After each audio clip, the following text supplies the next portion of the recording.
I would want the audience to be entertained. I want them to be moved, and I want them um, to either identify with the struggle, which I think a lot of people can identify with, and with an internal struggle about ourselves and self-acceptance. I think we all go through that in one way or another, whether you're part of the LGBTQ plus community or not. Um, so I would want people to be entertained. I would want people to identify, or if not, empathize with those of us who are struggling, and maybe, and just maybe, the world and society can just be that much of a better place. I think when we practice empathy towards others, especially those people that we don't understand, um, I think that we begin to open lines of communication, and we begin to embrace everyone and truly and evolve.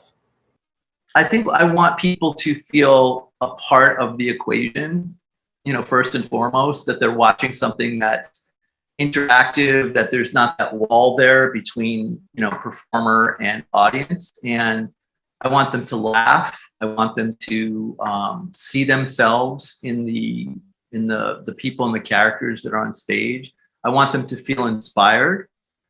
I want them to feel like, wow, I could do this. I could get up on a stage and I could experience this as well. And with just the subject matter of this idea of ikigai, I want people to.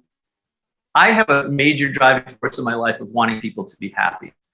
Um, you know, there was a time in my life, especially around grad school, where things were competitive, where you're trying to prove yourself. You're trying to prove your voice and who you are. That's all gone for me now. I just want people to be happy. I want to serve.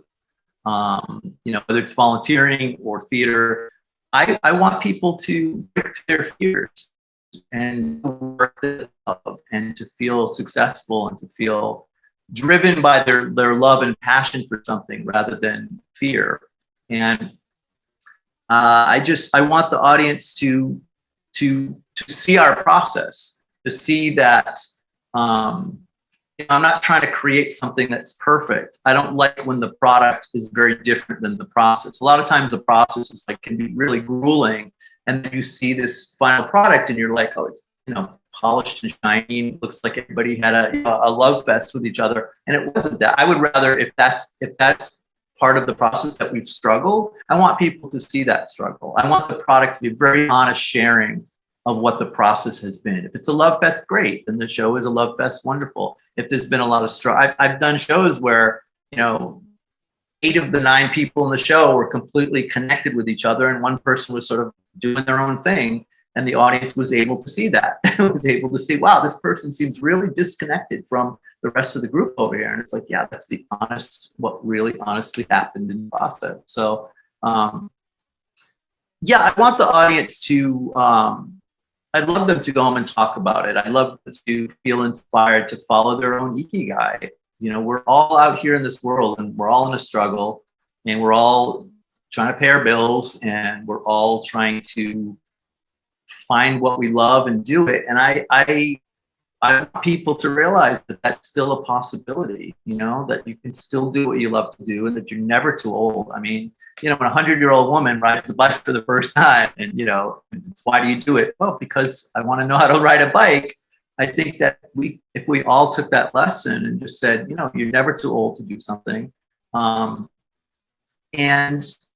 just stop defining things by something else, by the media or by voices in our past.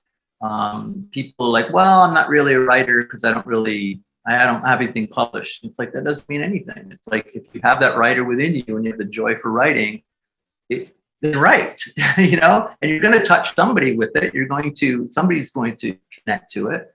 And so I think that I just want people to be happy. I want them to do what they really love to do. And I want fear to stop being the thing that stops us all from doing what we truly love. And I hope that, my process, I hope people see that in my process, but I want my process to be that each person and the audience can look and say, I don't have to be afraid of that because, oh, I just found out that that person is singing, in public for the first time. I can do that. I want people to understand that in order to break through your fears and go after what you love, you can do it in your own time frame. Some people can say like, that's it, I'm jumping out of an airplane, I'm going to just do it. And other people are like, let me get up to the tarmac and tap my foot on there and then run away. And then the next day I'll go a little bit further onto the tarmac. And that's fine too. Everybody goes at their own pace, but we should all get to do what we really love to do. And we should get rewarded for it.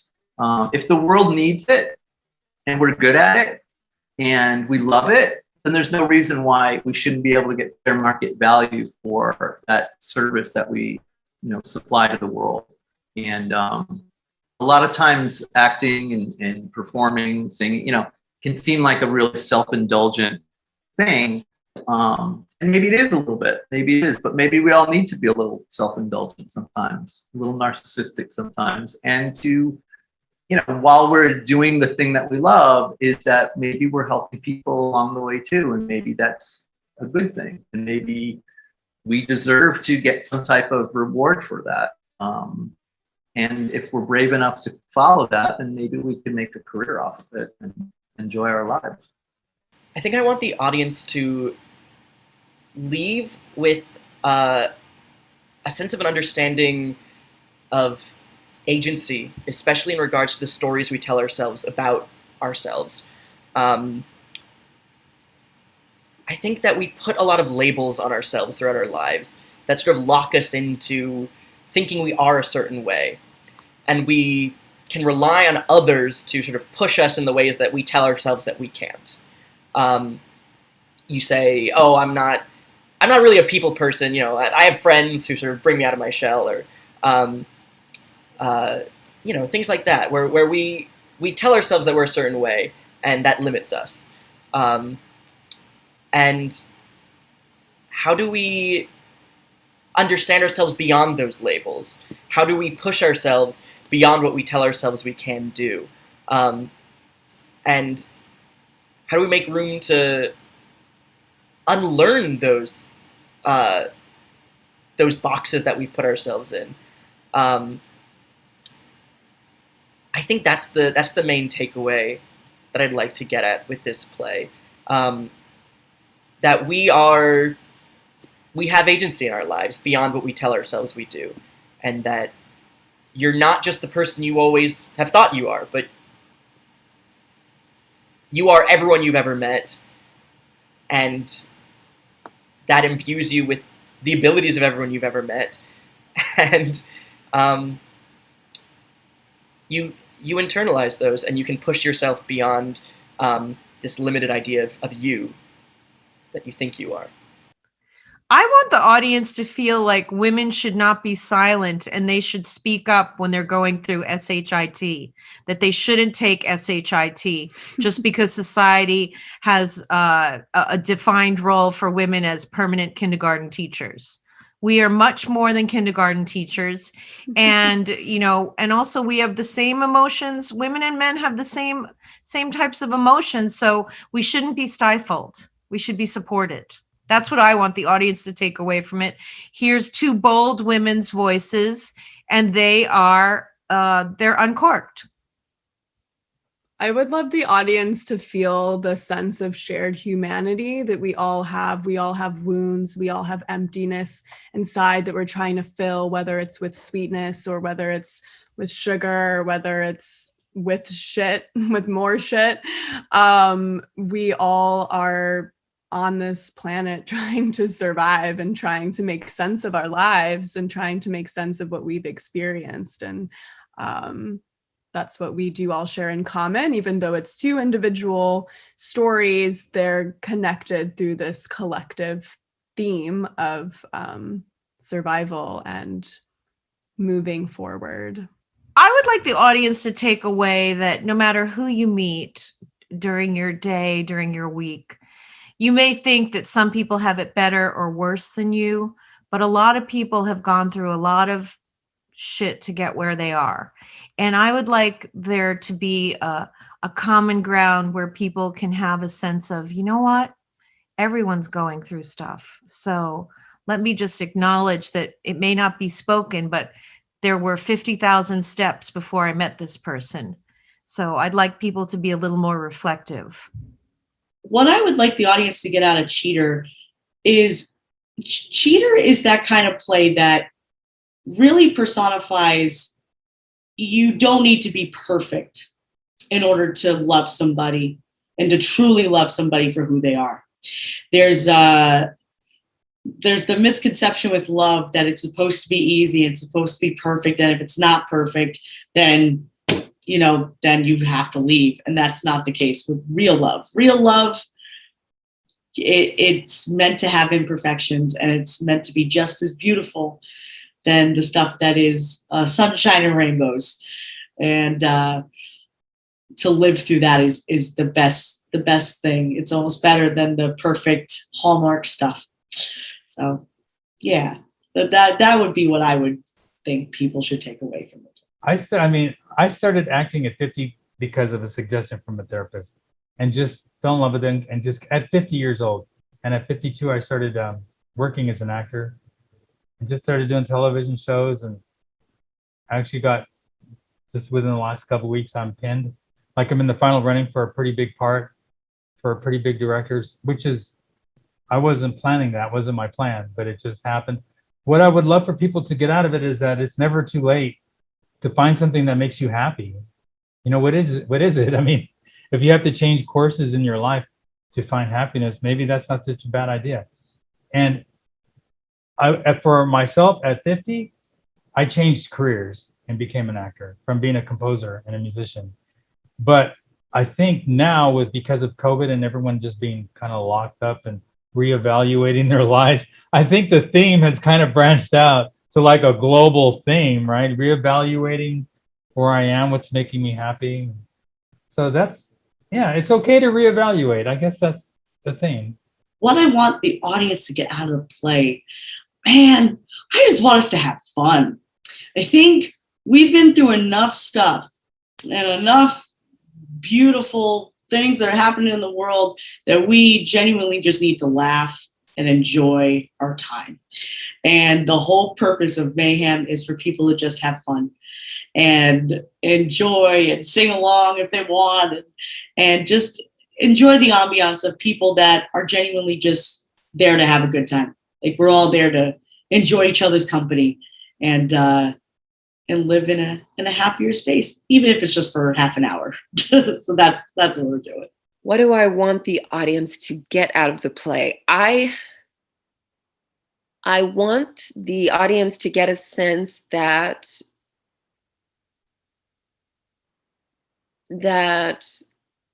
at the end of the day, we are more alike than we are different. And I want them to get a sense of understanding of where Margaret was in her head at the time, because I think there were probably elements of PTSD that were probably happening at that moment. And I want them to have compassion for her. And I want them to also feel a sense of hope and healing from that. I want them to feel a sense that even though these things, we have this horrific past, we have this horrific history, that we can somehow heal that by trying to understand each other. I think something that I really care about the audience getting out of this play, and this is something I say really cautiously, but that I feel like I've been pressured a lot in the last few years of my life since coming out to make really poignant trans work. I feel like that's a lot of what people want to see from trans artists, is like, tell me about how hard it is to be trans and give me something so I like empathize or sympathize with the trans experience. And actually, on the flip side, I feel like what I actually want people to get from this show is that a lot of the feelings are actually just really universally human, like fearing people finding out that you're not as good as you are, hiding who you are, being unsure if your type of beauty is socially relevant or acceptable or good enough. And sort of this idea of like everybody's wearing a mask, no matter what your situation is. And the trans experience is very unique, and I don't ever want to take away from that, because there are aspects of that, like gender dysphoria, and specifically if you're a trans person of color, like the violence that trans people of color experience is not, you know, comparable really to anything else. But there are a lot of aspects of that that are universally human that I think point to, you know, the issue is not elevating trans voices. The issue is dismantling our idea of gender as a culture, and saying, why are we all performing these things? You know, there are plenty of cisgender people out there, cisgender men that are afraid of showing femininity, and cisgender women that are afraid of showing masculinity. You know, it's all this whole idea of gender and this whole idea of perfection, you know, and of there being a right way to be and a socially sought after way to be, that is the myth. That's the thing to dismantle, because once you start picking apart all those sort of capitalist, racist, sexist, gendered expectations of people, you know, this is like kind of corny town, but like you just have a lot of souls and bodies. And I think that, you know, there's a lot of ways in which cisgender people are not free within this kind of gendered structure. And it's not, you know, it's not just trans and non-binary people that are fighting to get out of that. It's not helping any of us. And yeah, just, yeah, I think having sort of these expectations, and we grow up as children thinking that just, you know, a lot of us just being ourselves is never going to be good enough. And what are the beauty products we need to buy to get better? And what emotions do we not, like, we need to not show other people so we can get better and be better. What I would like the audience to get out of the Easter Bunny is, first of all, it's a very serious subject, and it's not one I take lightly. There's no element of the play that I want to trivialize, because I know that there'll be a lot of people who see the play who would have been victims. And it's actually something we touch on actually in the text of the play, that graphic scenes of violence are not necessary. In the Easter Bunny, you won't see any scenes of violence. I mean, there'll be, the theme is violent, but there won't be any violent action on stage. There isn't any nudity on stage. There isn't any off-color language in the stage. There's no profanity. We try to make that element of the experience kind of sterile for people who actually have been victims of this crime. So what I want the people to get, would like to get the people out of it, is get some and, you know, men especially. It's actually almost a play for men, to get an idea of, to reappraise their behaviors, to reappraise their, take another look at their attitudes and their own personal histories. Because a lot of time, I believe, you know, and just in discussion with my friends since I've written this, a lot of guys will have taken me aside and said, you know, yeah, I remember a time. And it's something, as time goes by, you rationalize some of your bad behavior. But, you know, I don't like to generalize, but I think most men can identify with some incident in their history where maybe they made some bad decisions. What do I want the audience to get out of this play? I guess I want people to feel connected. You know, there's I think, again, like I said, if the things that have happened to you, that's what makes you a person. It's we're all in this together, basically. That's kind of that's what I want people to get out of it. I think the thing I want people to get out of this is is self-reflection. I think I think the play in itself is about self-reflection, about that, there's these things that happen in your life that do kind of feel unique to you, but are unique to you, but are also commonalities in everyone's lives. And I think questioning, and they feel very strongly, but maybe questioning what these events actually are, and how they have actually affected you. To me, one of the most important, if not the most important theme of this piece is sort of learning to forgive yourself for mistakes you've made in the past, and learning to move on in a positive way without denying those mistakes, without pretending they didn't happen, but having the sort of compassion both for yourself and others to be able to continue living and continue improving despite them. And so that's mainly what I hope an audience would take away from it, is to understand that it's okay to have made mistakes, and it's okay to forgive yourself for them and try to move forward.